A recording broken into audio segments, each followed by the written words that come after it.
chapter 3, computing with number. This numbers is actually lecture A in doing math for Python. So actually Ryan has some background in there.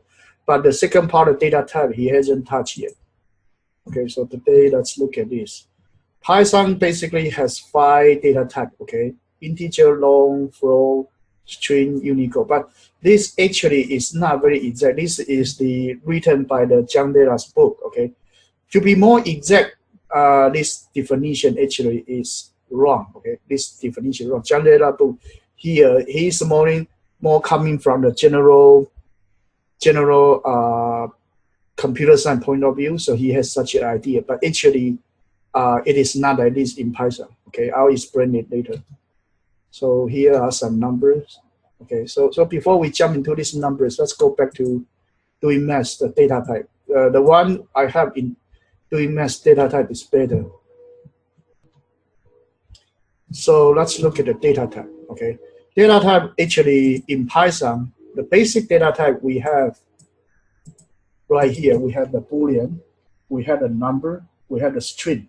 Okay, Boolean you have true and false. These are value, and then numbers we have integer, float, and complex. Okay, so there is only 3 types. Okay, integer, float, and complex. There is no such thing as short, byte, or long, or double. There is nothing like this in Python. It's only number, string, Boolean. Okay, 3 types. Okay, and then string you have ASCII and Unicode. And actually this one is questionable. It actually has some different definition. Okay, now let me actually using code to explain it. Okay, and before I jump into the code, here is a basic type. You have Boolean, number, and the string. Then the second layer we have this one called composite type. Composite type we have basically we have list, we have tuples, we have dictionary, we have set, and then we have bytes. And bytes actually is still a string. Okay, so these are composite type.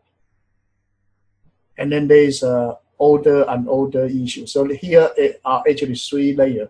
Order means it's actually iterable. Okay, and unorder means not iterable. Mutable is mutable. Actually, these are actually object-oriented definition. So we will go to that later. Okay. So now, before we jump into these much details, we will get started from these basic data types.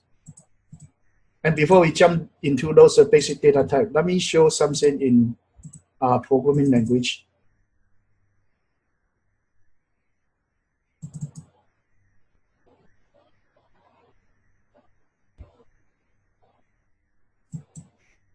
All the way chapter 3, okay. Here, okay. Wait. Let me go to my slides. Let me go to the programming language course. So here, let me pick up chapter 3, the scope.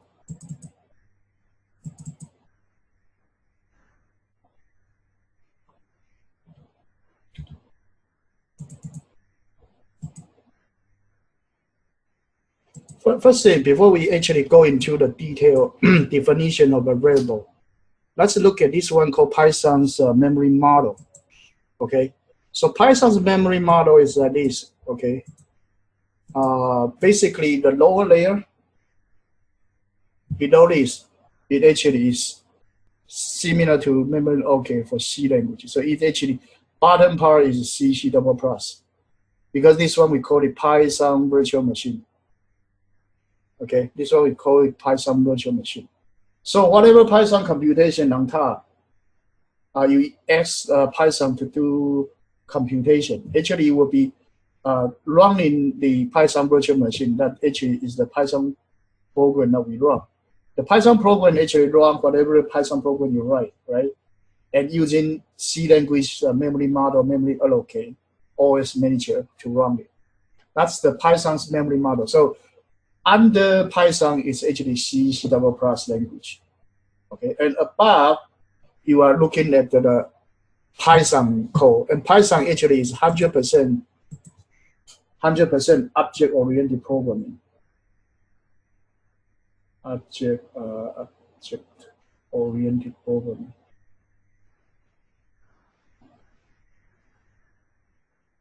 So actually, all the number in Python are object. All the string in Python are also object. Everything are object. So Python's number actually is, you have integer, right? But you can be 8-bit, 16-bit, 64-bit, or 118-bit, or even 2000-bit. It's all possible. It's all possible. To Python, it's all possible. So Python actually, the integer or data, it actually is in what format? It actually is in so-called like Java's big integer type. So you can grow to any arbitrary bit or bytes. There is no limitation of how many bytes it has. Okay, and then for string, same thing. String, same thing. It has no difference to use either it's a string or character. It's all string. It's all string. There's no difference. So when you have some object, it's all put into private heap, and then actually Python has a memory allocated talking to C. So that's the Python memory model. With that in mind, actually, let's go to see our first demo program for this. Okay. So first one, let's look at basic numbers. Okay. So for Python numbers, say I have the n equals 1, right? So for I in range like 200. Okay. That's probably too big. Let me put 100 first. Okay. And then we do this. N times equals 2. Right? And then we print n. Okay. This is a simple program. Okay. So Ryan, do you know how this n will print now? What are the numbers that will be printed out over here? What's this number for?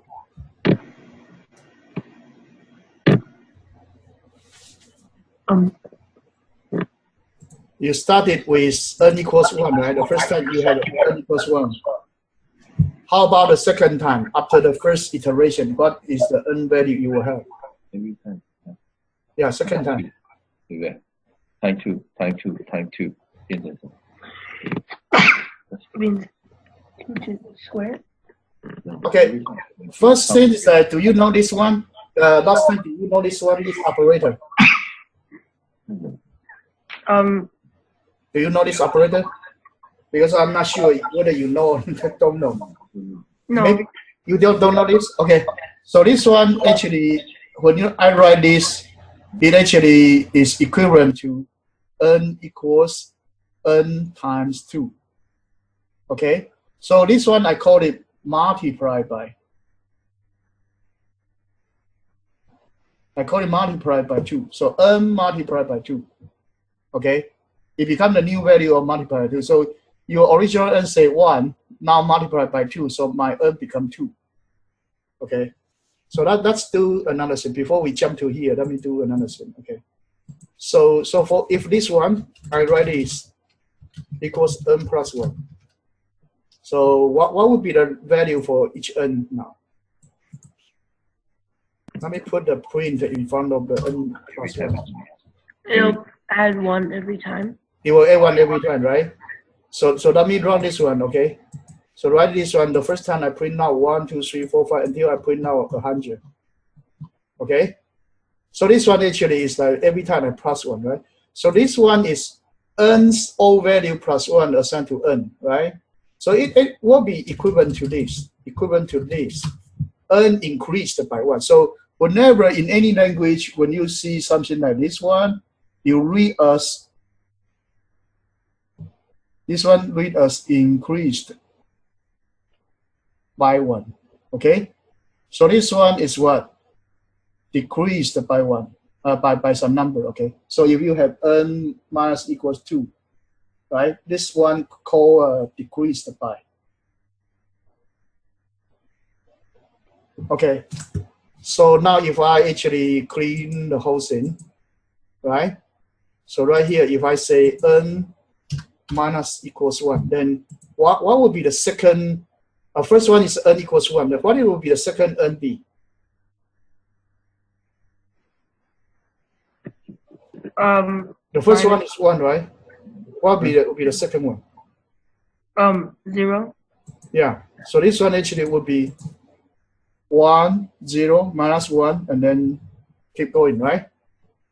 So this one actually, this one is called, this type of assignment is called augmented operators or augmented assignments. So you assign something, but actually you actually has some operator on it. Okay, it's called augmented assignment.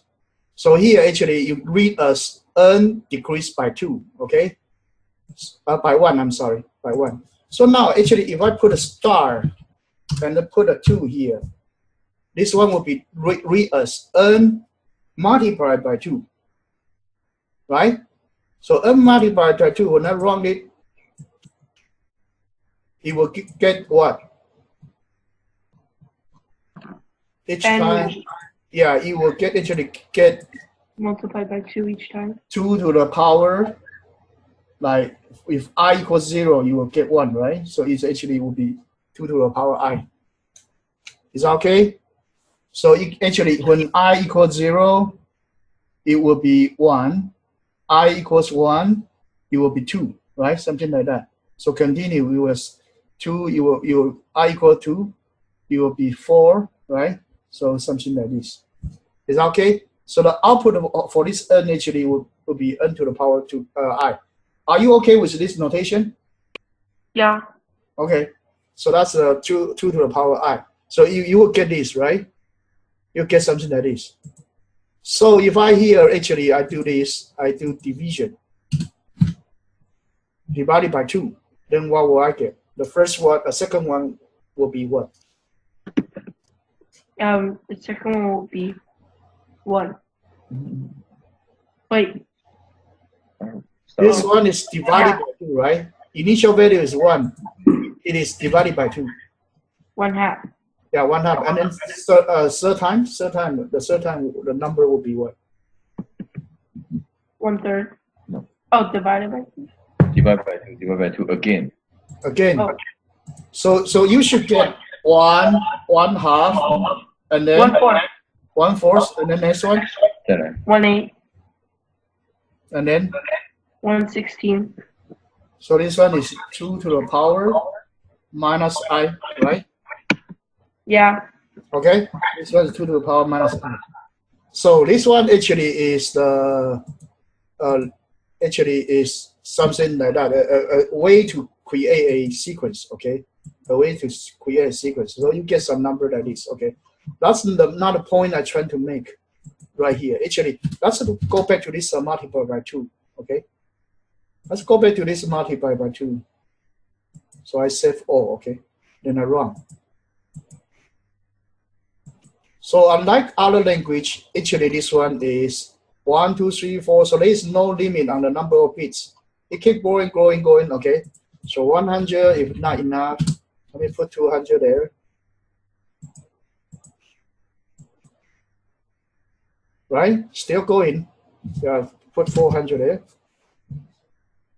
That's the strength for Python. Okay, that's why Python is good for artificial intelligence and numerical computation. You don't need to think about how long the digit should be and whatever,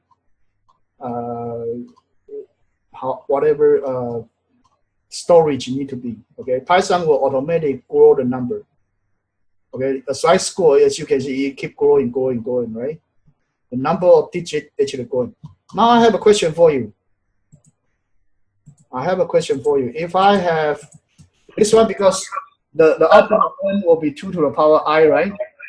Now, if I have 2 to the power 200, roughly how many digits it will be? How many digits? Say in decimal value, how many digits it should be? 200? No. I mean the last one for my, if I put the 200 right here, right? Actually, I should put the 200 over here.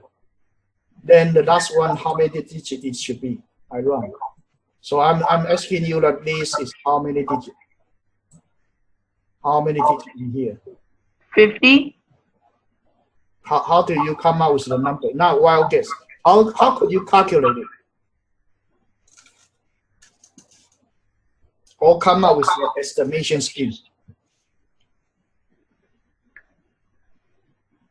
Okay, first let me teach you some general computer science term. Okay, so we know that number 1 is 2 to the power 0, right? It's also is 10 to the power 0, right? And then 2 to the power 10. What is the number for this? 1024. Okay, 1024. So this one we call it roughly around 1,000. We call it 1K, right? And then if I have 2 to the power 20, how many? What would be the number roughly be? So it will be 10,000, 1,024 times 1,024, right? So roughly this number is about a million. We call it 1 mega, right? Yeah. And then if we have a 2 to the 30, we call it 1 giga, right? This one will be 10 to the power 9, roughly 10 to the power 9. This one roughly will be, I'm sorry, this one is 6, okay? This one's 10 to the power 6. And this one roughly 10 to the power 9. This one roughly 10 to the power 3 because it's about 1,000, right? So what's the relationship between this and this?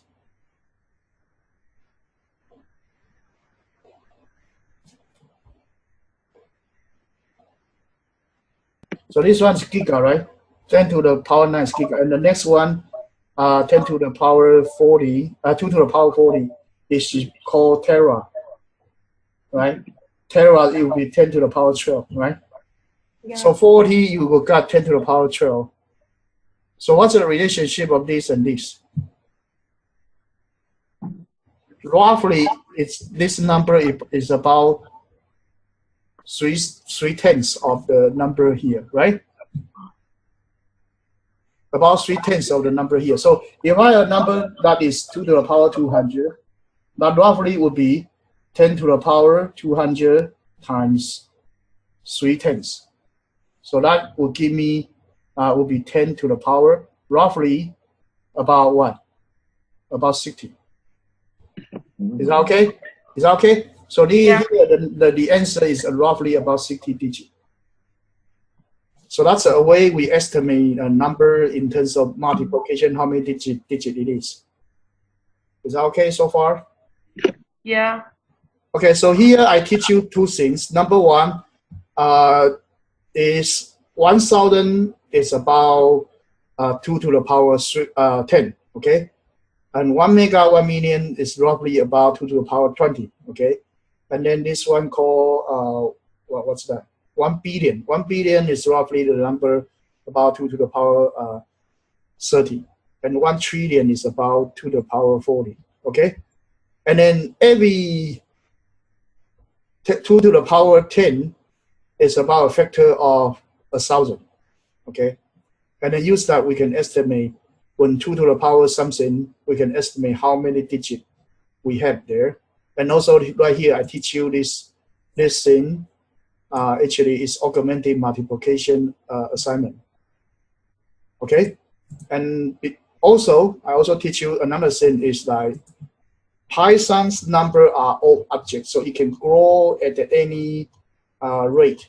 It doesn't have the limitation. There is no data type you need to declare or something to increase the number or decrease the number. So right here, if I show you some function program in BlueJ, okay, the Java. So Java, let me new a project. So let's compare the two different languages.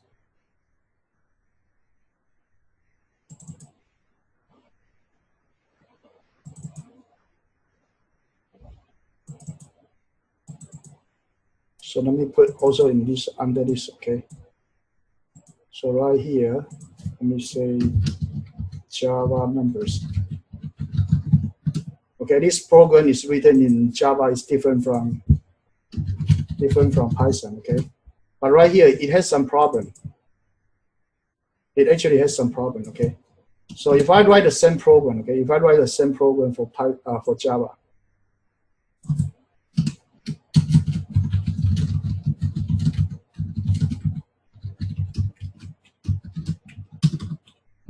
So let me put it as an integer. N equals 1, okay, and then I say for int I equals 0. I'm sorry, yeah, 0. I'm sorry, 0. I less than 200. Let me put 100 first, and then I increase. Okay, here I say n multiply by 2. Okay, and at the end I print out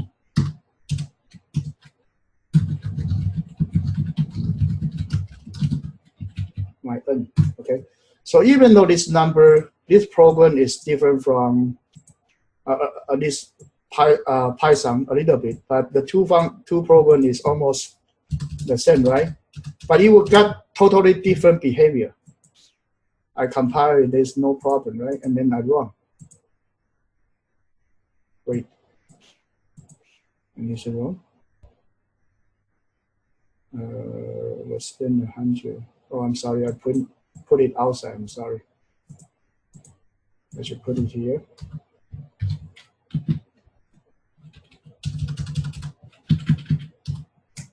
Okay, this one I clean it. Okay. Compile and run. Wait.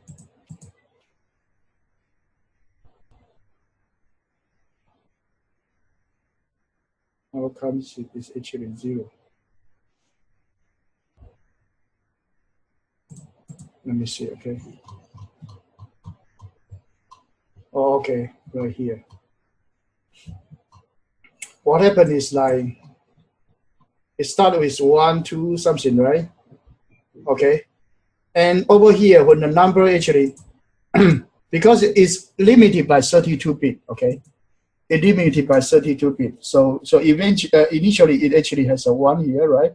And then multiply by 2, so it becomes 1, 0, and then multiply by 2, it becomes 1, 0, 0, right? Keep pushing that until there's a number only have a 1, and everything 0, that actually become a negative number. So we see a negative number there. And then when it overflow, it becomes all 0 inside the number. So it becomes 0 after that. Okay, so the kind of chat that you can do on Python cannot be done by Java. And Java actually had type. And then Python doesn't have the type. Python's number can grow as much as you want, okay? That's one thing we need to know. That's why I say that the first slides that described in the textbook is completely wrong, okay? Don't follow that, okay? The first thing you learn from the textbook, here the description about the numbers, don't follow that, okay? It's not actually the way it should be. In Python, there is no type, okay? And second thing, let me actually new another one. So here, let me do this one called floats, okay? This one, let me do floats. And right here, I do n equals 1 again, right? For I in range. Again, I do 100 times, right? And every time I say print, also print n, right? And n divided by 2. So this one actually is starting from n equals 1, and then 1/2, and then something, right? Can keep continue going on, right? So that's wrong. Okay. Initially, my n actually is an integer, right? But it soon become fractional number. It soon become fractional number and then may return to integer. But n is fine, okay? You actually in Python there's no difference between, there's no data type, okay? You actually for computation you actually can always you can always convert something to different format. Okay, you can always convert to some format. If you actually calculate it, and a Python virtual machine will find out the right format for you. Okay, once it become a 14-point number, then you will keep doing that, unless that you actually do this. Unless that if you don't do this, you do this double division, that will be integer division, and with that actually you will become 0. You will become 0 right away. That one is called integer division. Oh, I will cover that later. Okay, I will cover that later. But right here, let's think that okay, Python has no data type. Okay, Python has no data type, but basically you can be a integer, can be a 14-point number, and 14-point number is, we call it fractional number. We call it fractional number. Sorry, question. Yeah. Hey, I missed that. So what's that divide equal? That's integer division. I'll talk about that later. Okay. Oh, okay. That's integer division. So what happens is like, if I have 5 divided by 2, right? This one Okay. will give me 2.5. Only give me the quotient, right? And this one will give me 2. I see. That's called integer division. Got it. Right. Okay. But that actually I'll cover that. That's why I bring up this doing math part. Okay. So anyway, that's something in Python. There's no data type. Okay, there's no data type, but Python virtual machine will convert it for you. But we still want to discuss some data type before we actually move on to the following sections. So we talk about this 14-point number in computer. Okay, this one actually in computer is presented by this kind of almost like a scientific notation type representation for the 14-point number. So Ryan, are you okay with the scientific notation? Yeah. Okay, that's good. Okay, then that one I don't spend more time to explain it. But what happens is like, you can do whatever computation you had, right? You can have a equals 1, right? And then you start to do a equals square root of a, or doing something, a lot of computation, right? Okay, right here you have done a lot of computation, right? A equals 1, and then you enter through computation. And after that, whether it become a integer or become a 14-point number, it all depends on a Python virtual machine. Python virtual machine will determine what type it is. Okay, and this one actually is called type inference. Okay, Python itself will actually determine which one it is. For example, you have a 14-point plus integer that will infer to be a 14-point, something like that. So Python has its own mechanism to find out what appropriate type should be for you, and then how to store to computer. That's also up to the Python virtual machine. That's why in the very beginning I show you the that one called what? This one called Python memory model, because you really don't know what type of data it is. It's determined by the Python virtual machine, and Python virtual machine is a C program, so you will determine what type of data you will have. But normally, for example, in C, this one C language, we have character, we have Y character type, we show type, we have integer type, long type, sign, unsigned, 14-point, and that has different lengths data type. But in Python, we don't have these. Okay, in Python, there's only 3 type of data. 3 type of data: Boolean, number, and strings. Okay, and number it can adjust from integer, 14-point, or complex numbers. Is that okay, Ryan? Is that okay? Yeah. But in other languages, it's not the case. Okay, it's not the case. So this one actually we talk about that. Then, so that's the number we have. Okay, so Python's special feature is that there's no type like any other language. Okay, data are adjusted its length behind the scene, done by the interpreter. That's called Python virtual machine. Okay, it will do it for you. Programmer just need to focus on programming on the number of text. Okay, some degree of polymorphism. This one is too hard. We may wait for longer. Okay, so the character can be 1 byte or whatever type it will all depend on the interpreter. Interpreter will optimize for you. You don't actually know that. So you only see number, string, and Boolean, 3 type of data. Okay, these are composite type. We'll talk about that later. Okay, so here let's look at the operations. So we have plus sign, minus sign, star sign, division sign, double star. That's called exponential, and then absolute value, integer division, and remainder. So here, plus sign we know, minus sign we know, star sign is called multiplication. So A star B means A times B, and if A equals 3, B equals 4, we get 12, right? This one called division. So 3 divided by 4, you got 0.75. Okay, this one is exponential. So 3 star star 4 means 81. Okay, is that okay? Yeah. Okay, that's actually star, star. And then the next one is absolute value. So you have, if you have something called absolute value of -1, you get 1. Okay. So then the next one is, this one is more, this one and this one, these two are more interesting. These two are called integer division and taken remainder. So say if we have a number called 17, I'm sorry, we have a number that's 17. 17 divided by 3 would be how much? What's the number that's 17 divided by 3? 17. Quotient. 6.1. No, actually 5.66, right? Continue, right? Yeah. This one is called floating point division. So you will get a fractional number. Okay, that's called floating point division. Now this one double slash is called integer division. So it will be 17 double slash 3. It will be 5. Okay, and then 17 divided by 5, you get 3, right? 17, this percentage sign, this one called modulo or mod.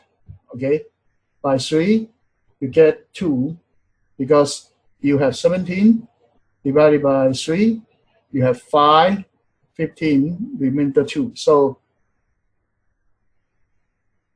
this value will be this one by this.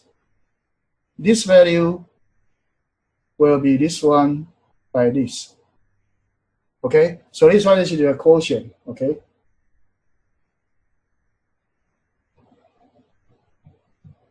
this one's quotient, so this one Q. This one is remainder, so it's R. Is that okay? Yeah.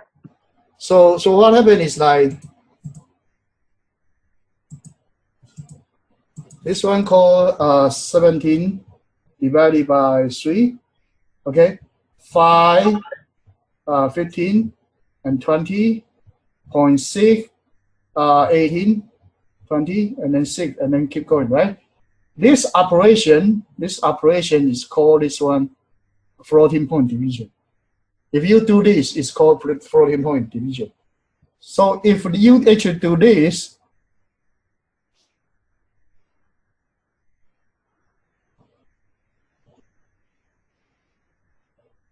this one is called integer division and take in remainder. Integer division is this one, is the result for this integer division. And this one is the result for taking remainder. Is that okay? And when we write like if A equals 17, B equals 3, right? So A integer divided by B, you get assigned as Q plus R, right? So the R will be the remainder, Q will be the quotient. Is that okay? Yeah. So 17 integer divided by 3 would be actually what? I'm sorry, I wrote it wrong. Okay. So that equation is not correct. It should be A equals A integer divided by B plus R. So this part we call it quotient. So quotient equals A integer divided by B. Okay. So I mean this one should be time B plus R. Sorry. Okay. Let me clean this up. Okay. Clean this up. Too busy. I make some mistake. So when we have A divided by B, we assign it as Q, right? So B times Q plus R equal our A, right? So this Q actually is A integer divided by B. Is that okay? And this R actually is A doing percentage sign with B. This one we call it mod. This one sometimes people say integer division. And this one some people call it floating point division. Okay, and this one is doing the long division and continue. This one stop. This one you do long division but you stop. Is that okay so far?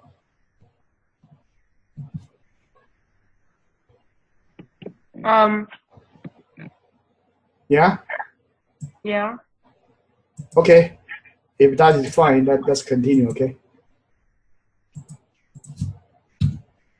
So here we have a math library. Before we jump into the math library, let's go back to program, okay? Let's go back to program and let me see. Right here. I may not follow it 100%, so let me actually create a new one. Okay, let's think about what's leap year. Okay, so Ryan, what is leap year? I don't know. Leap year. You Oh, don't leap- know what year? Oh, leap year is What's leap year? Leap year. You know that. Every 4 years there's a leap year, right? Oh yeah. And every time that every year that has an Olympic game, that's actually a leap year, right? If there is an Olympic game, that would be a leap year. But if it is a leap year, it may. I'm sorry. If there is a leap year, there will be an Olympic game. But if there is an Olympic game, it may or may not be a leap year. Anyway, let's have the year number 2000, right? Is 2000 a leap year or not? The year 2000 AD, is that a leap year or not? Yeah. Yeah, it's a leap year, okay? So what we would do is like, what's the rule to determine whether it's a leap year or not a leap year?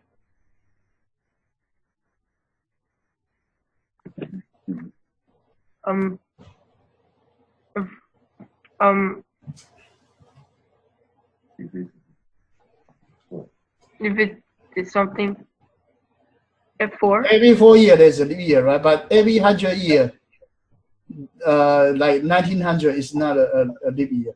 But every 400 year, again, it will be a leap year. Say the year 2000 is a leap year. So what happened is like every 4 year, there will be a leap year. But if the number of years, say the number of year in AD, it's actually multiple of 4, then it will be a leap year. But if it is a multiple of 100, it will not be a leap year. And if it is a multiple of 400, that would be a leap year. So what happened is like the leap year definition will be the year. Okay, if the year divided by 400 is an integer, okay, then it is the leap year. Okay. Okay. And then if the year divided by 4 is an integer, but the year divided by 100 is not integer, then under these two conditions, it is also a leap year. So leap year has two definitions. Whether it's a multiple of 400 that is a leap year, or it is a multiple of 4 but not multiple of 100, that would be a leap year. Okay, is that okay? Yeah. So we can actually look at the internet.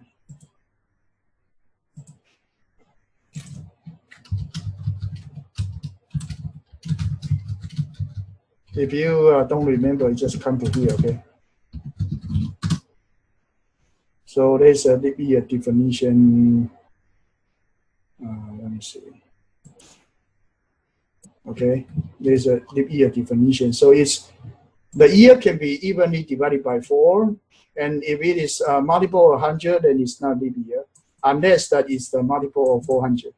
So in Python, how can we decide whether it's a leap year or not? Okay, so let's define a function called is leap year. So Ryan is still okay with function, right? Yeah. So given a year, we will check whether it is a leap year or not, right? So condition 1, right? Condition 1 is this one actually year integer divide actually take remainder for 400, right?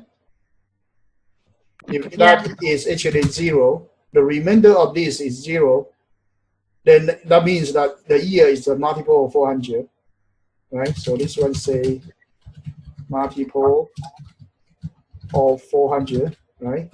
So you determine whether it's the number is a multiple of 400 determined by this. Condition 2, the year actually divided by 4 equals 0. So this one we say it's actually is a multiple of 4. Condition 3, the year take modular by 100 equals 0. This one we say is a multiple of the 100, right? So what we would do is that we return condition 1 and or condition 2 and not condition 3, right? So leap year is determined by the year is a multiple of 400, or it is the year a multiple of 4 but not multiple of 100. So that give me a leap year. So now let me do this for y in range 1900 to 2021, but not including 2021, right? And print.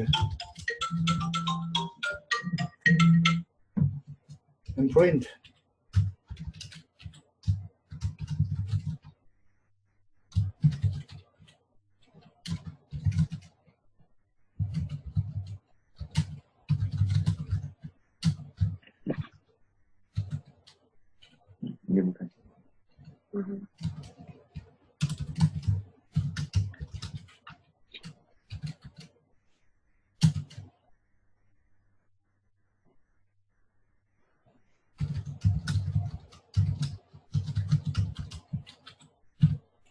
Is that okay so far? What I'm writing, are you okay with this? This one is called formatting, okay?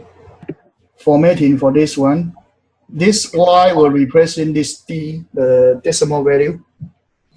Okay? Is div will replace this one. In Python language, there's no Boolean type, so I put an R. Okay, I'll talk about this percentage R later. Okay, but anyway, this one I clear it, right?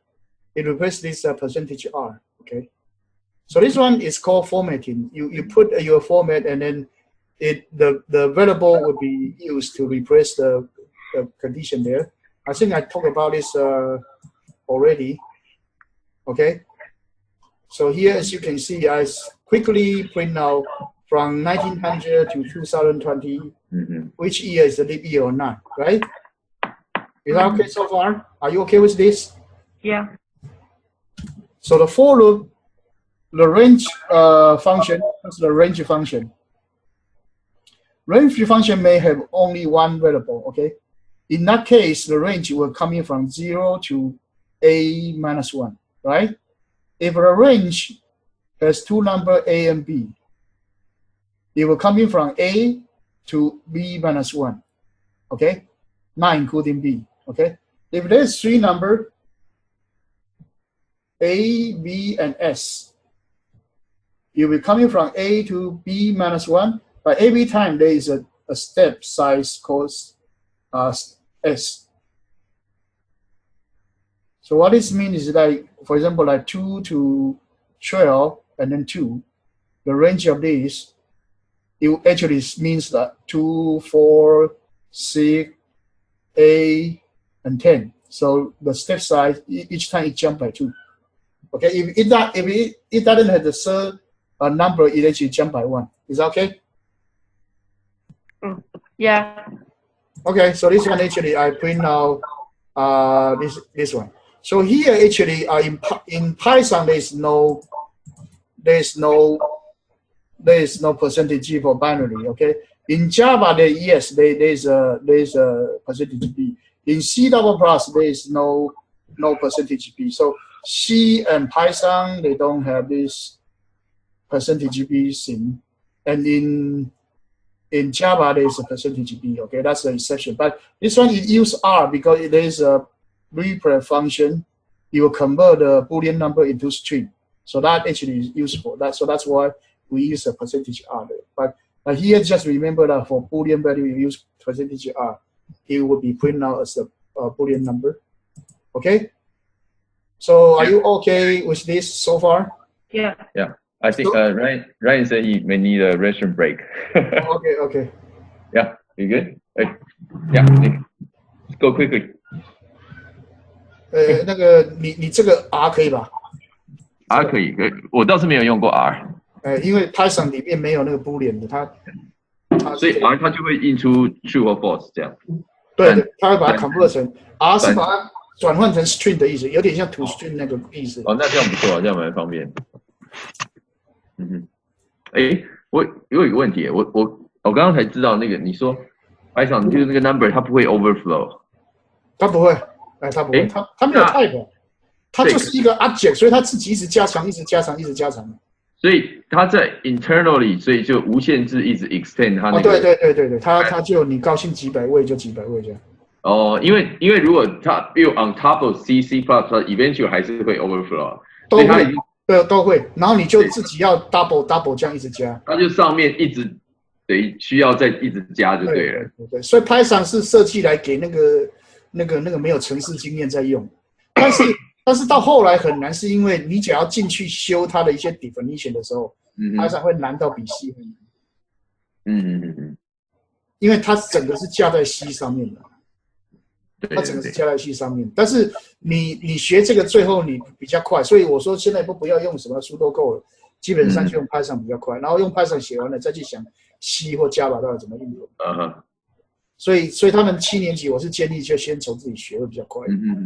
对，刚才你讲那个 Java 那个 program， 他看得懂，因为他之前有看过一下，我有跟他讲了一下。对，所以他这个2个 language 要搞清楚，说中间还是有差异性的。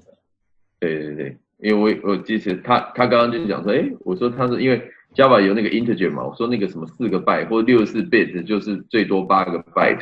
对，用完就没了。他那个书的作者有点像是从 C 还是什么这样过去的。对，我刚刚看你在讲说 Chapter 3刚开始他在讲的那一个，对不对？对，他就对他讲那个什么，还有什么 short 什么这些东西的。对，可是那个没有，事实上是没有那些东西。就是你真正了解这个 language 是没有那些东西。酷。好了吗？来 ，Hello。等一下走过来了。他可以吗？好。来。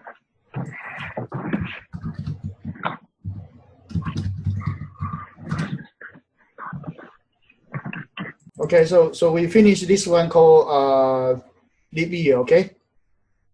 Hello. Okay. Okay, and I just make a copy to leap year 2. So this one is leap year, right? But actually I try to write in this way because I want to actually explain to you. But in fact, you can just do this, copy and paste over here, right? And then if you like, you can put some parentheses to it. Okay.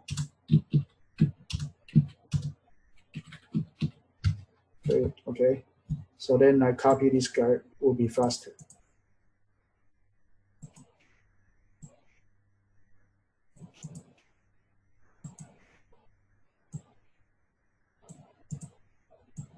And this is 3 times, you can all delete it. And here I change it to 4. And this one I keep 100. And then I run, it will give you the same result. Is that okay? Are you okay with this one? Yeah. Okay, so I give you 2 formats. Okay, one is like try to let you understand what's going on. The other one is if you want to really write some compact program, it should be something like this. Okay, so every time you start with something easy, something relaxed. Okay, so don't try to optimize the code. But after that, you actually try think about it in deeper and then try to optimize it, make the code more compact and more skill faster. Okay, because it saves some operations as well. So that actually in here we introduce two types. One is the Boolean type, and Boolean, as we mentioned, as I mentioned, is actually only have true and false. Okay, and some key things is that Boolean in Python is true and false, but in Java it's actually lowercase true and false. Okay, 2 languages are different. The representation right here are different. Okay, so basically we finished the Boolean number. Okay, the next one, let's look at the string. Okay, string data type.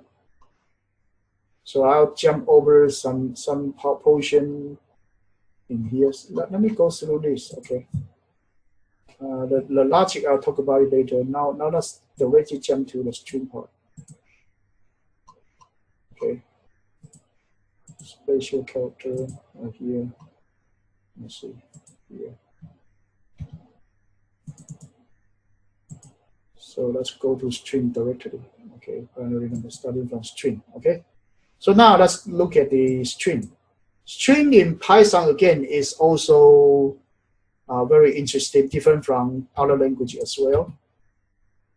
So let's look at the string case. And in the textbook and my presentation for the Jungle book, actually is not too much, not too detailed. So actually I can do C equals single sign and A. So this one actually is a string. I can do B equals double quote A. This one is also a string. I can do D equals triple quote D. Okay, and that's print. Okay, let me actually do a change the name. This one B. So let's do print.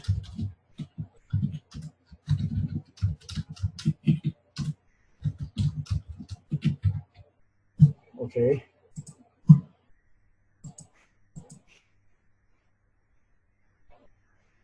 Oh, there's no C, I'm sorry.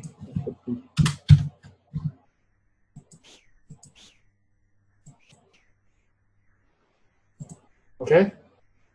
So what's this? 3 of them all print now the string itself. So these 3 string, this is actually string representation number 1. This one is actually string representation number 2. And then this one is called string representation number 3. Representation. Okay. Any one of it will be a string. So in Okay, so in Python, single quote, double quote, triple quote, they are all strings. They are all strings. Single quote, double quote, the same, all strings. There's no concept as character. Nothing like this. You can call it single character string, okay? But it's still a string. Is that okay, Ryan? Yeah. So here, actually, you can also do this.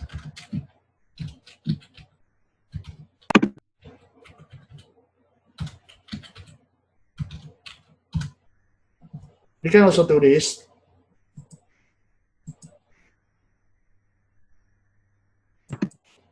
You print out the same thing. So a single character string can be considered as a character, can also be considered as a string. It's the same thing. Okay? And then string can be accessed by so-called index. So-called index in this language, in Python. So basically I can do, say, ABC, right, equals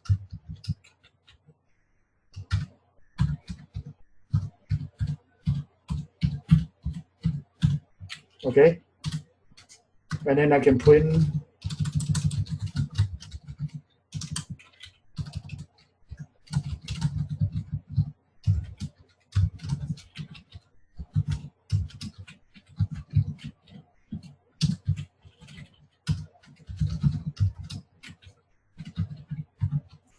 okay. So what? Okay. What will be the result for this? Ryan, you still remember? We probably had come do this already. Mm-hmm. The result. What will be the result? The result is ABC. The result is ABC. ABC equal to 这个 Oh, A B C D E F G H I J K L M N. Yeah. And then print how many times? Print how many times? Print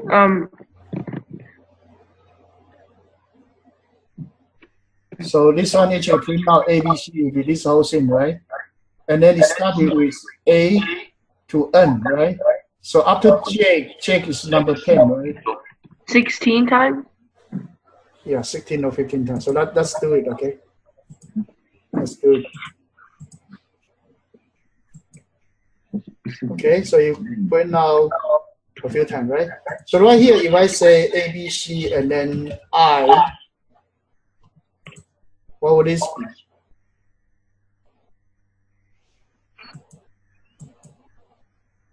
It will print out A, B, C, D something, okay? So let's just comment this guy out, okay? So when I do comment out, I can actually I can do this, right? I can do punch sign. It will comment out the rest of the line, right? That's one thing.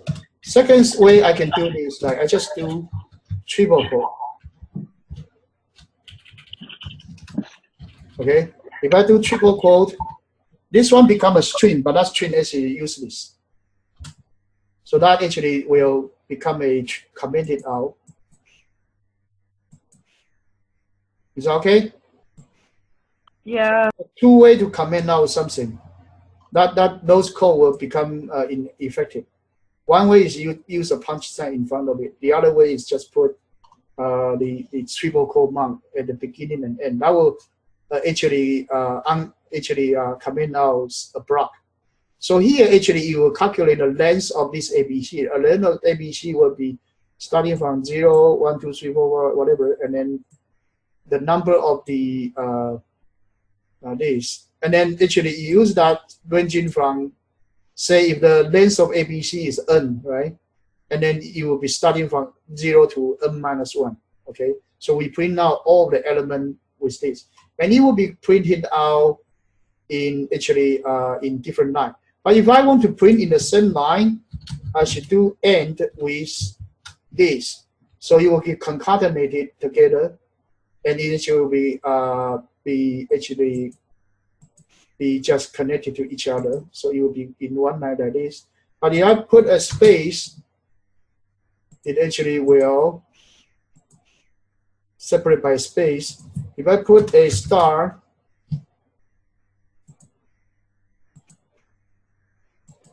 you will print out with a star. But say if I don't want this star at the end, right?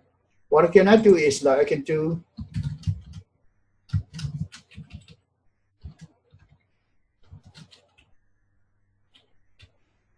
I'm sorry, it should be length of ABC -1. I actually do this, okay, and then else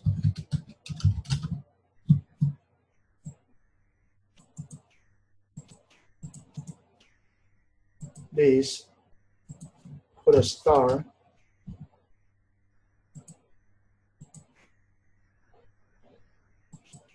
This one won't have the last one, okay? So what happened is like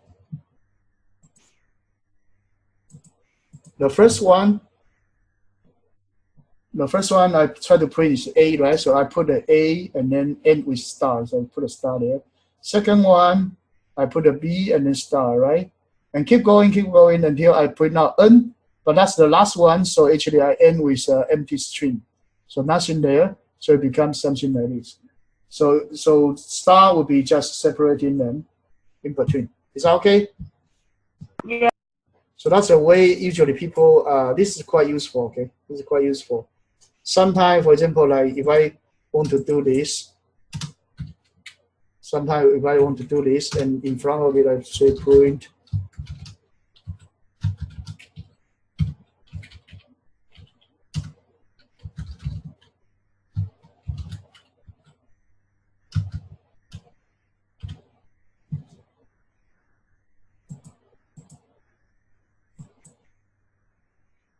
let me see. Something wrong. Let me see. Oh, this one shouldn't be in here, okay? This one should be outside. Okay.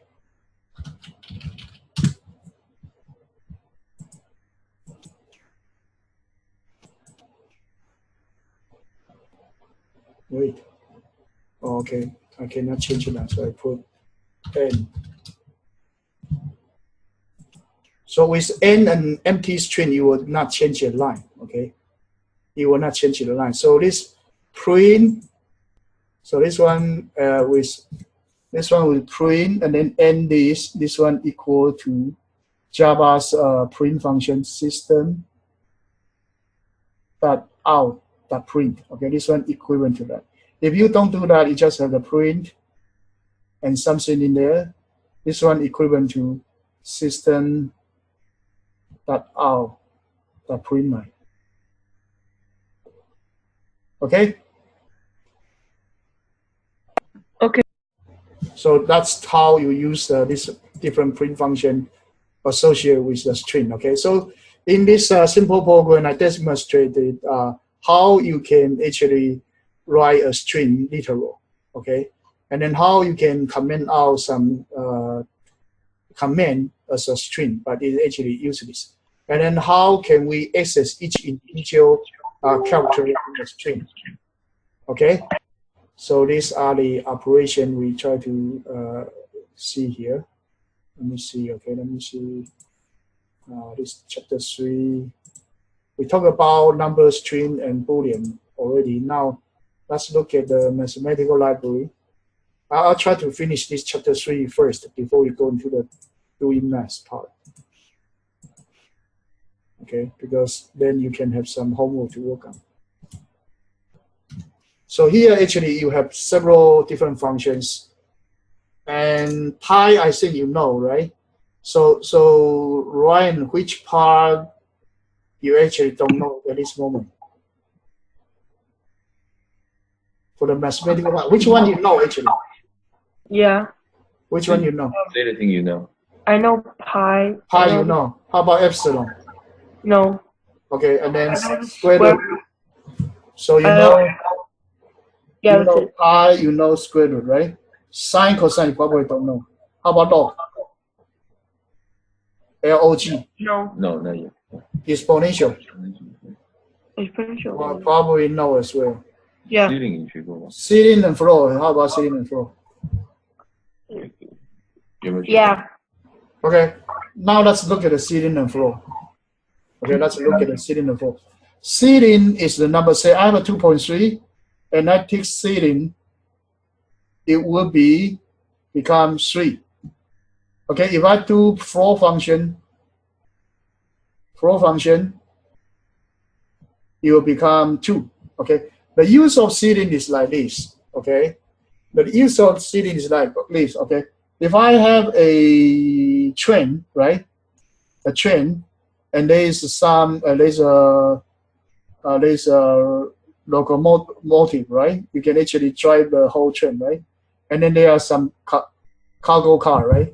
So each cargo car, if for example, I can take a 1,000 ton, right, or whatever, this much weight you can carry. But totally, I have like 2153 ton to actually to be shifted. Okay, and then actually each of the cargo car can carry 1,000 ton. So this one actually end up with 2.1 something, right? So number of the cargo car that I actually need will be 3. That will be the ceiling function. Is that okay? Is that okay? Yeah. And then floor function sometimes is for teacher, right? For teacher, and then there will be a crazy teacher, very cruel. You got 99.99%, right? He will run to 90. Okay, that's too bad. He may not run to 99. So truncation of everything behind the decimal point. That's called floor function. And ceiling is a higher integer. Floor is the lower integer closer to it. Okay, and there is another function called run. Run would be like 0.5 would be go up 0.4 less than 0.5. You will jump to the lower integer. Is that okay? Yeah. So there are 3 different rounding methods. Floor is for truncation, and ceiling is automatic carry to the next integer, and then rounding depending on the tiebreaker. Okay. So that's the integer function, and also sometimes this actually, if you draw the chart, floor function you'll be starting from 0, right?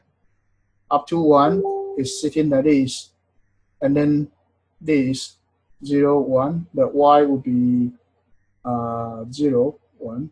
Okay, and here this is 2 and 3. Okay, from 0 to 1, but not including 1, you will take the floor function, you will get 0. From 1 to 2, but not including 2, take the floor function, you will get 1. Okay, so something like this.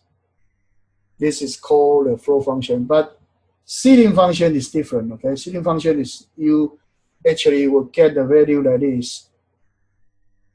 Ceiling function will be you get the value like this. Okay, white bubble means that not included, and red bubble means included. And white bubble sometimes we write as the parentheses, and red bubble sometimes we write it as bracket. Okay, so this one, blue one should be this. I'm sorry. Blue one should be 2, including 2, but not including 3. Okay, that's the notation for interval. Is that okay? Yeah. Okay, that's the notation for interval. So remember that floor function is somewhat like this, and the ceiling function somewhat like this. Okay. And there is also one called what's that? There's one called run function. So next one is change program, okay? And this one actually is like, okay, this one actually, let's do this. It's a demo code when I rewrite it, okay? This is a case study. Okay. I'll do this. I'll do this right here, okay?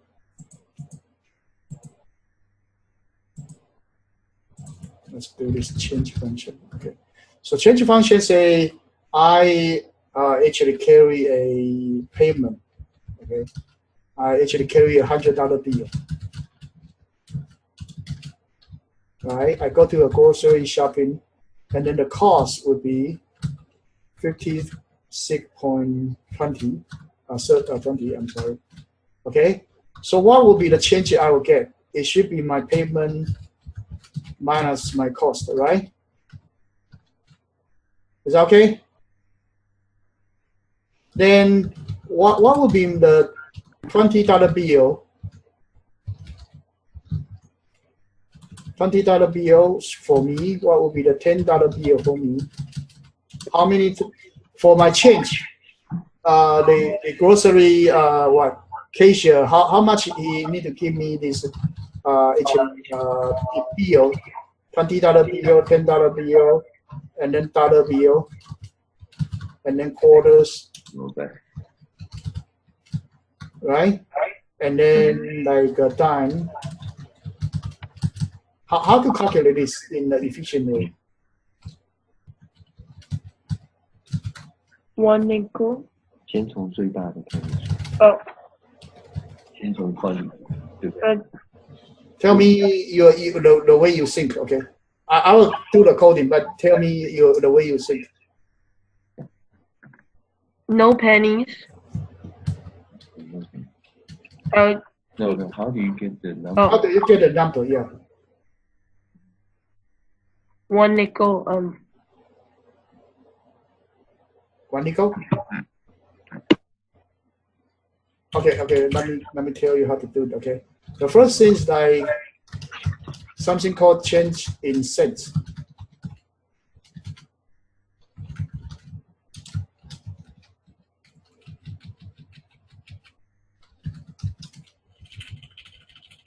Is that okay?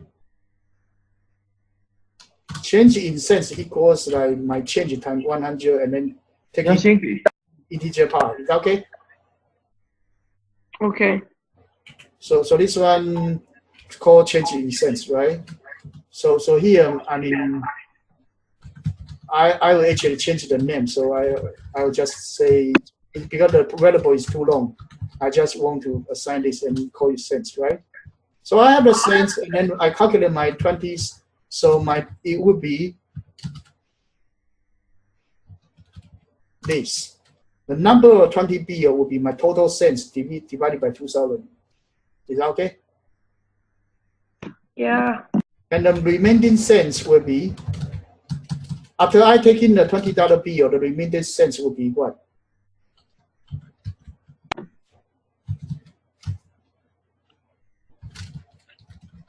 Is that okay? Yeah. Both of you are okay, right? Yeah. So the second one, actually, I can actually do this. Is that okay? Yeah. Okay, then I start to do copy.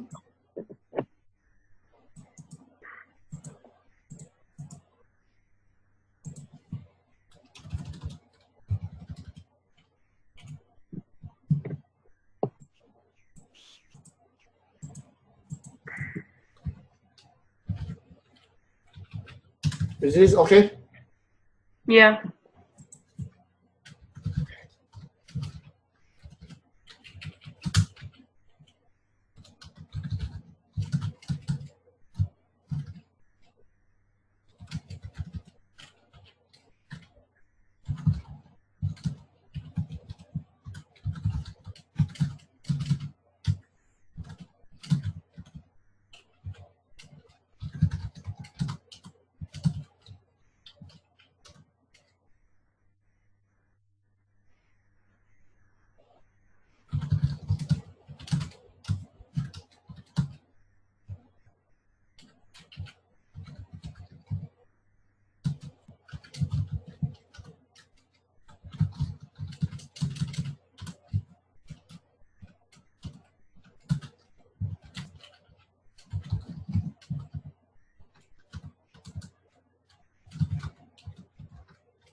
The last one, you don't need to do division, right? So that's the scheme I set up, and you will calculate the different number of things, right? And then I start to do print, right?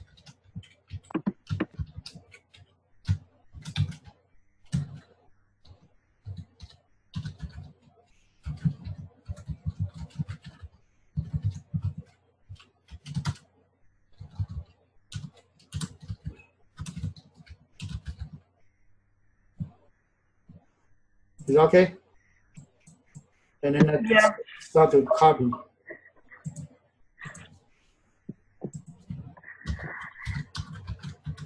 Sweet. 4 type of dollar bill. Right? So this one's 10. This one's 5. This one is what's that? Dollar. Okay, so here I say 10. This one is 5. And this one's dollar. Okay, before we go into quarters, let's run first, okay? Run at least one time to verify. Oh, okay, I make a mistake, right? Apparently I make a mistake because I did not use the integer division. Okay, it's quite natural to use the floating point division. But that's not that. That's why I say I want to run it complete once. Then now figure out whether it actually will have some trouble. That's something I did not take care of. So this one should end up with 43, 80, right? Is that correct? Right? 220 and what? Oh, okay, it's not replaced. It's not replaced, so I need to put percentage, you know. That's why, let's just run it once, and then there might be something wrong or something not actually what we want, and then we do some adjustment after we just run it once. Is that okay so far? Okay? Yeah. Okay. Then the next thing is like print.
Okay.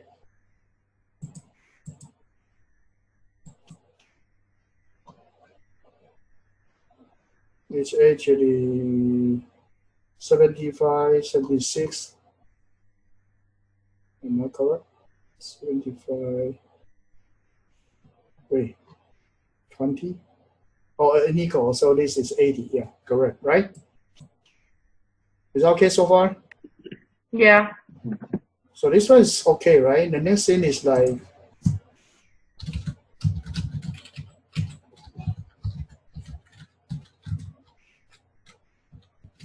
this one is called not equal, okay? This one called not equal.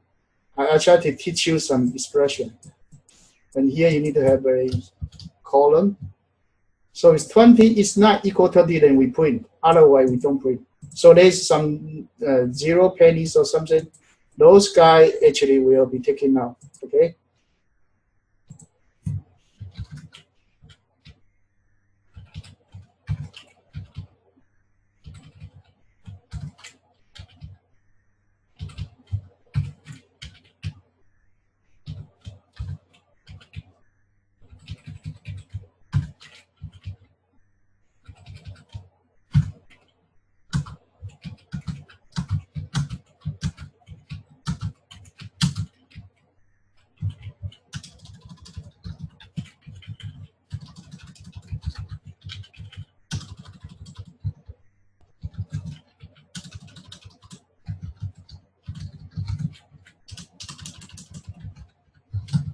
So up, after tonight, actually, you should watch the video and redo the whole thing that I have done today, and you will learn something as well. Okay, I think that's a good strategy. You just watch the video, write the program again by yourself, and you will learn some skill. So this one actually, if I add that one, those guys don't have the B or don't have the coins will be taken away. Is that okay? Yeah. Okay, so let's call this guy change 1. Now we want to have change 2. Now we want to have change 2. Wait.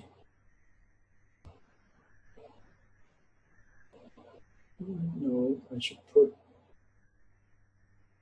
this one is Java and this. Oh, I put another thing in there. Okay, I'll move that later. Okay.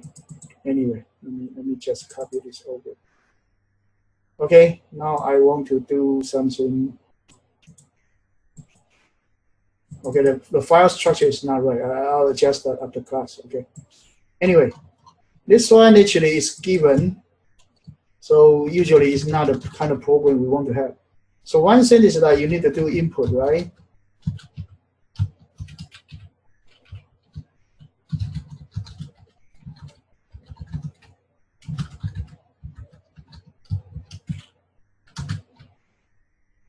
Right? But you need to convert it to integer. Even though there's no type, but you actually can do this, right? So this one should be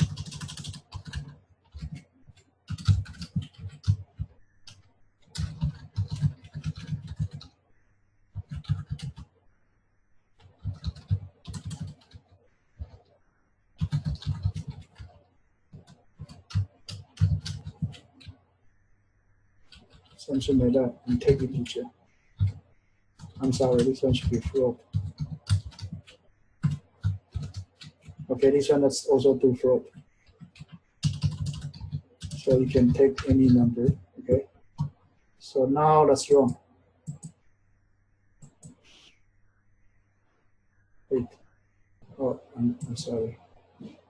I should run change 2. Okay, 100, right? Okay, so that when you do this. But now, let's look at this whole thing. Look like the structure repeat itself. Right?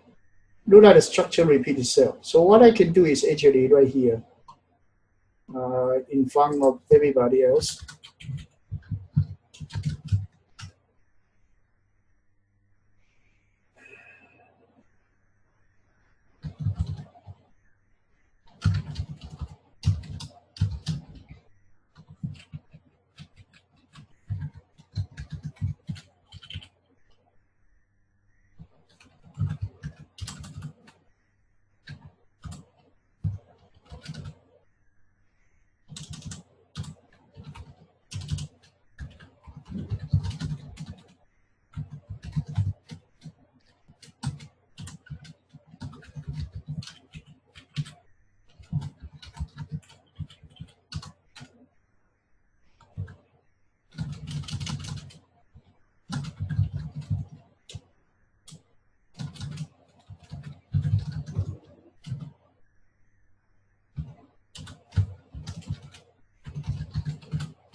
Okay.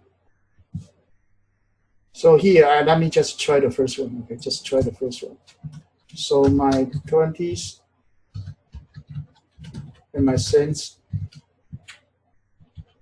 equals take bill for my cents and 2000. Okay, and these two, let me just take it out. Okay. And if you don't like the tuple, okay, if you are not familiar with tuple, then let's take this out. And here I take the tuple notation out as well. Okay. Then let's just run.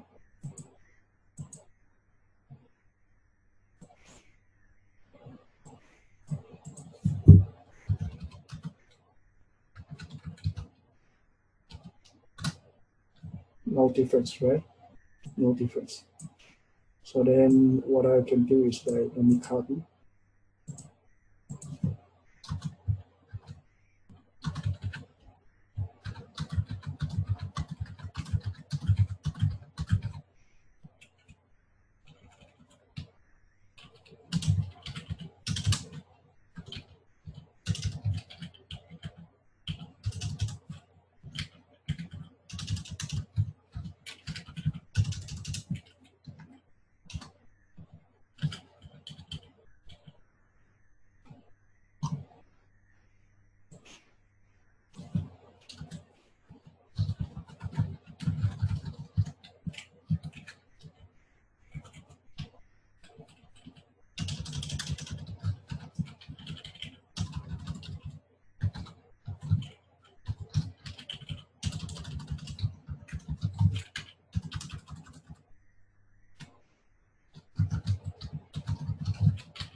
I just delete the whole thing over here.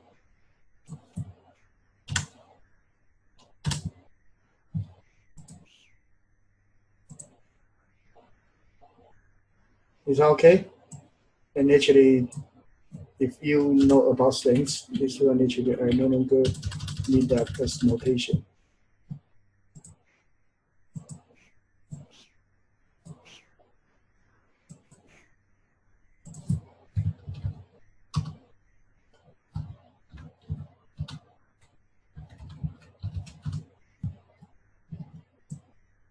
Same thing, right? Same program, but I actually put into a function, and that function actually can repeat itself. And then this one actually, I take in two numbers, right? And I return two numbers, and so this two number will be assigned to 20, and C will be assigned to cents. Okay, for the first function. Second one, I put my cents from here, right? Now I already taken remainder, and then I feed it in and divide it by take modular by 1,000, and also take integer division by 1,000, that I get 10 and cents. Keep doing that, you actually do this. Is that okay? Yeah. Okay, so that's, and in fact, this function I can also optimize, but I don't want to do that. You can try to just replace the 20, okay, and then actually you should be able to do that. That can be grouped as a function as well. So this one actually show you, first thing, we try to use the integer division and take modular. I can achieve something, and then conditional statement whether we print the data or not, okay? And then into change to, we try to group something that we repeat. Same program structure that we repeat. We can group into a function. So that function, we can use that repeatedly. Okay, even the function is quite simple, but it actually will create a very powerful job.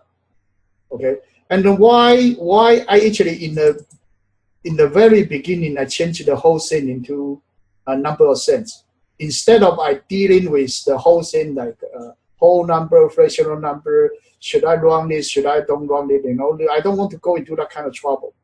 So this number scheme is better than, you know, you consider, okay, this is how many dollar bill, okay, I need to run off my change, my total changes into the whole dollar, and then I take, you know, that take integer, and then actually that wastes a lot of time. So that's why in the very beginning I actually time 100 and then take integer. That actually I'll get exact number for cents, and then use the cents. So choosing the right number system is very important in programming. You choose the right number, you can do program more efficiently.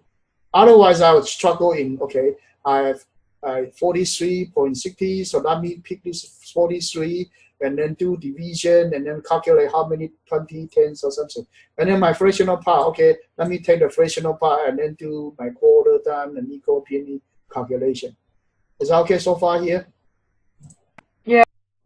Okay, then let's go back to chapter 3. Okay, I'll try to, so this change, you know, whatever he say is not important. Okay, follow my code. And second one, quadratic equation. Have you studied the quadratic or no? If not, we just omit it. Wait until you know it. 他现在正在学。正在学。他这个负 B 加减，我加减根号 B 加减这些。他这个公式还没学到，我记得好像在先做过一阵子好了。对，下一个 session。Yeah, so here actually there is a math library.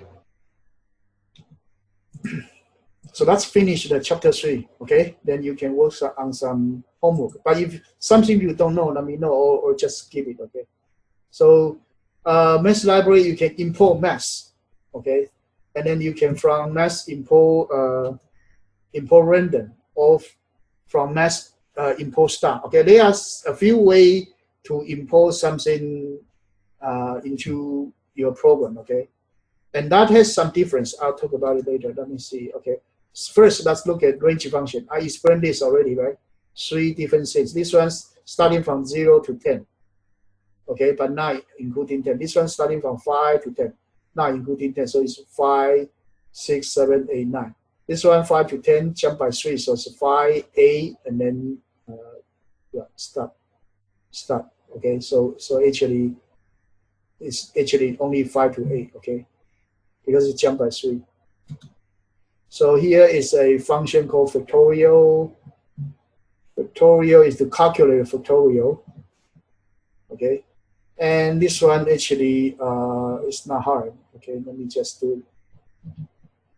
Let me see, not many. Okay, 2 more slides. So let's do it for the factorial. It is similar to this different program. So here, let me create new factorial. Okay, and then here, if I have like n equals integer,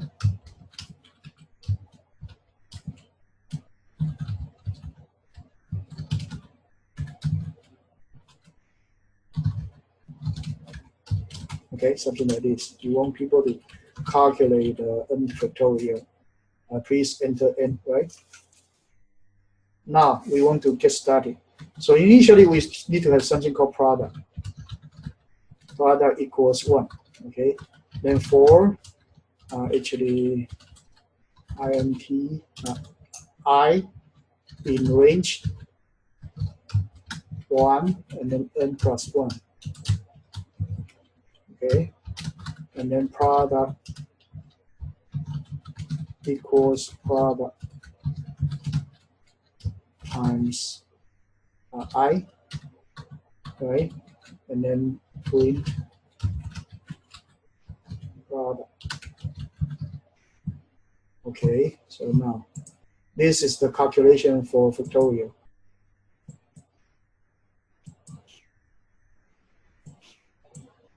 Something wrong, okay. I miss the input function.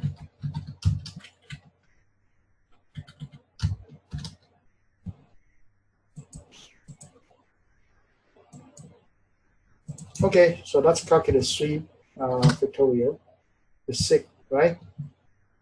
Let's run factorial of 5, that's 120. Okay, so this one actually, initially you have product. You have product of 1. Okay, you have product of 1. So basically, this is similar to what? Similar to, we have the n equals 1, right?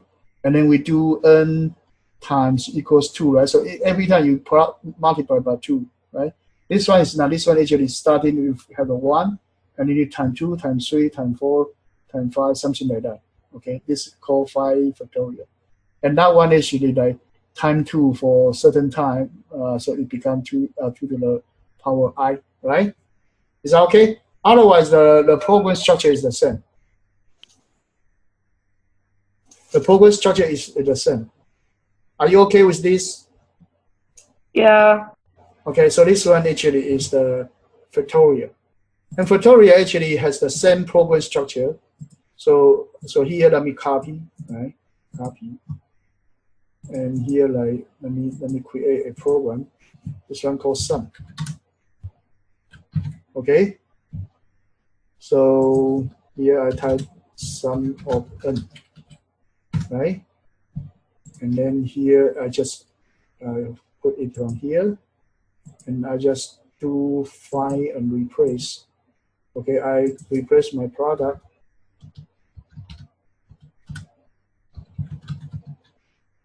Okay, replace by sum 2.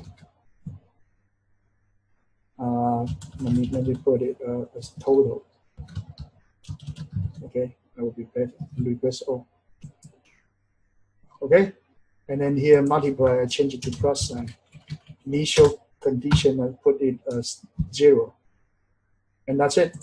I change. Actually, the computing structure is the same. Sum from 1 to n is called sum from summation. This one is actually called summation of I equals 1 to n for I, right? This one is 1 plus 2 plus 3 plus something plus 2n. And that one we call it pi of I equals 1 I to n. It's called n factorial. And it's actually 1 times 2 times 3 times 4 times 5, okay? It's called 5 factorial. And if this one add up to 5, it actually will be sum of 0 to 5. Okay, but the structure is the same. Initial value is different, but the sum is the same. Okay, and that's wrong it. So sum to 5 will give you 15. I'm sorry, I wrong the wrong program. So I should run no factorial. I should run the sum. Wait, how comes? Let me save. So this one sum. And then run my sum. Sum to 5. You get 15. Is that okay? So that's the factorial function we calculate. Okay, it has some explanation, but it's something like that. Okay. And then machine limitation. Machine limitation, actually, I talk about it. Some number still, if I keep doing the 2 to the power something, and eventually it still will have the machine's limit, okay, or overflow. Sometimes it still have the overflow, okay.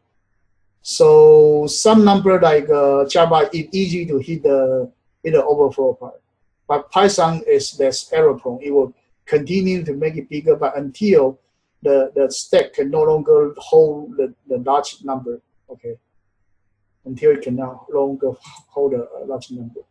So here we have this conversion function and bounding function. These are fine, okay, and this one fine.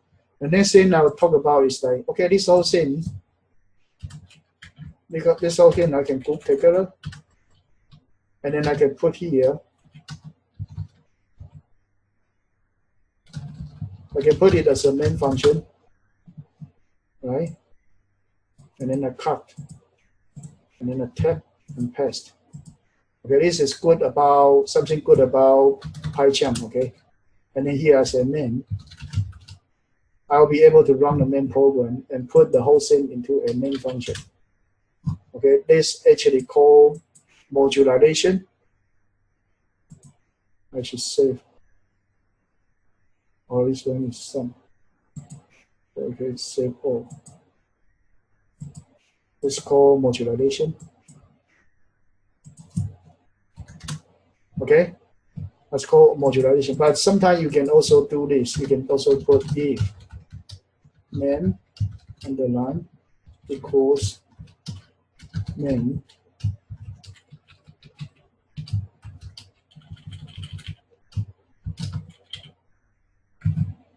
and you run it.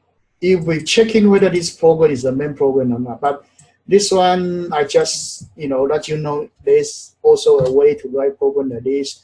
We will save it until chapter maybe 8 or 9 to talk about this. Okay, why we need this if name equals name. Okay, but here I just leave it as this, so you know that there's something you can write at here, and you can also put a name in front of here. That will do. And here they briefly talk about some module issue. Like you have a library, you can import something like this, right? you can import something like this. So let's do this. Let's do this. Since we want to do like importing some function from somewhere, right? So let's do this.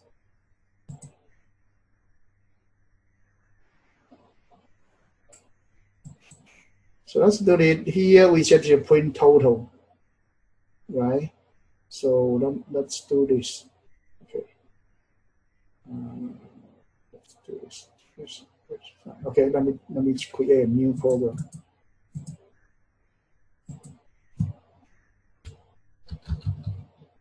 This new program called module demo.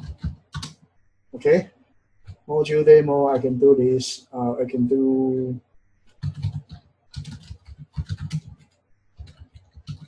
Okay, this one means like from the pilot, I import everything.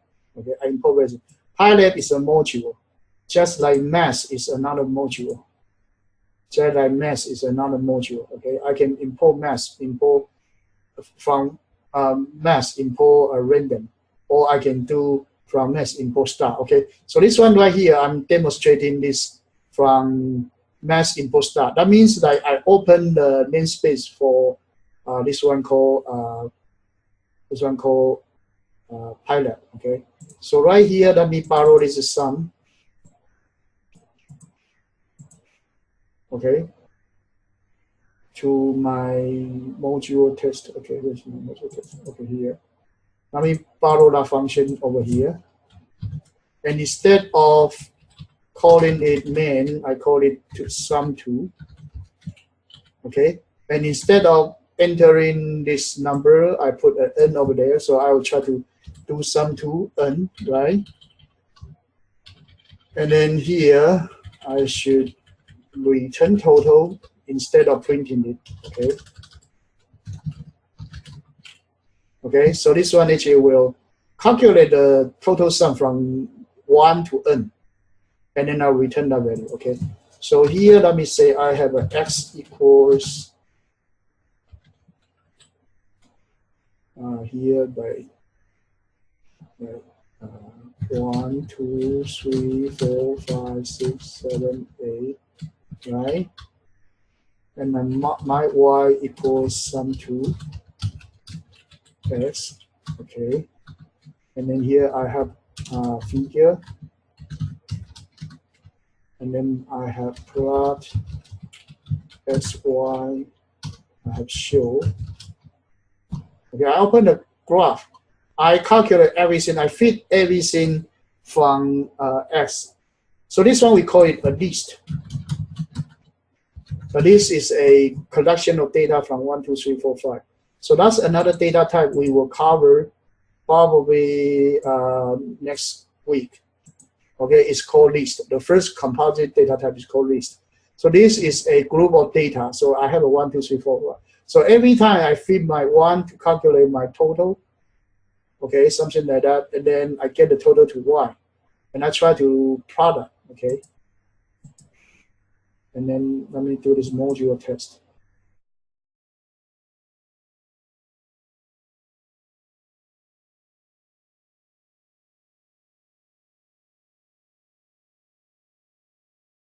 Okay, we get used to put a range function over here. We get used to put in a range function over here, right? But here, this time I put an x. That means every time I pick a 1 for t, and then I pick 2 for t, and then I pick 3 for t. So for each t, actually, I calculate the sum, and then I add that sum into my y, right? I add that sum into my y. So after that, actually, after this, right here, I can print y, okay? So let me actually print y first before we actually do this, okay? So I comment this out.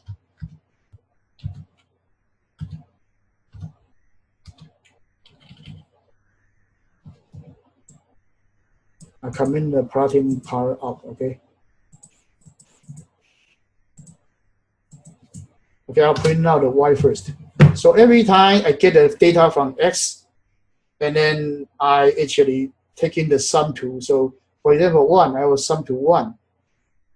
Okay, I'll sum to 1, and then I get the data sum to 1, that would be 1. I add that into y. Second one, I actually calculate 2, sum to 2, that would be 1 plus 2 would be 3. I add to y, okay? And the third one, I have a 3, so what? Actually 1 plus 2 plus 3, and I put to y, that would be 6. Fourth one, I have a 1 to 4, that's 10. I add to y. Okay, let me actually run this guy.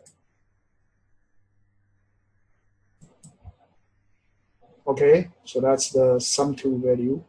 And then here I turn this back. Okay, I turn this back.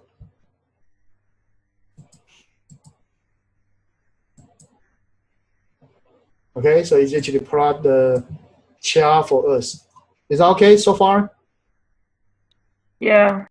Okay, so this one actually I pull everything from my PyLab function, right? But this actually, PyLab is a big package, so you pretty much pull everything into here, right? But actually, the part of the PyLab, I actually use only 3 functions. So actually, I can do here. I don't want to import everything, so I do figure, right? And I need plot, and I need show. Okay. Okay. Okay. The difference is that the first one, it actually put in everything to my working space.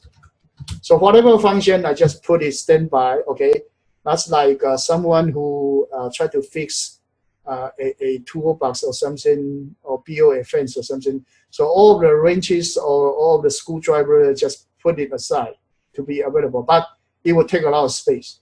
But here, I just, okay, this number 3 screwdriver, I just need that. I just import the specific one. Is that okay? So this is the way to do it. But sometimes this is also not convenient because sometimes it may also be not convenient because some functions say have a sum, and the other one may also have a sum, or some module have a figure, and the other module may also have a figure. So actually here I can actually take this out and actually import.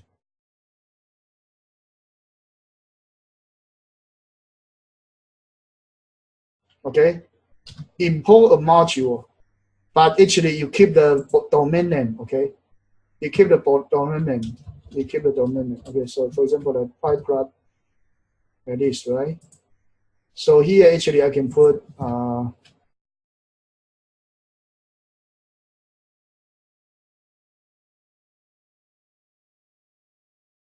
so I import a module, but I want to make sure that this figure name doesn't collide with some other module figure name or plot. Okay, so this one will also work. Okay, so there are 4 ways of importing something. First one, you import mass, import a module itself, or you can actually also do import mass as M. Then inside my library, I will use the name M. Okay, so there are 2 ways you can import a separate module and keep the module name. Okay, and if you don't want to keep the module name, just open the whole module for other people. You can actually use from mass import everything, or from module import a certain function. Then you can also use that right here with this different feature. So I keep this different statement over here, okay? But this one actually will do the same thing for sum to and make plus, okay? So right here, actually, we finish this. So you do this chapter 3, multiple choice, true, false, and then do programming exercise 1, 2, and 9. Bye. Bye bye. Bye bye.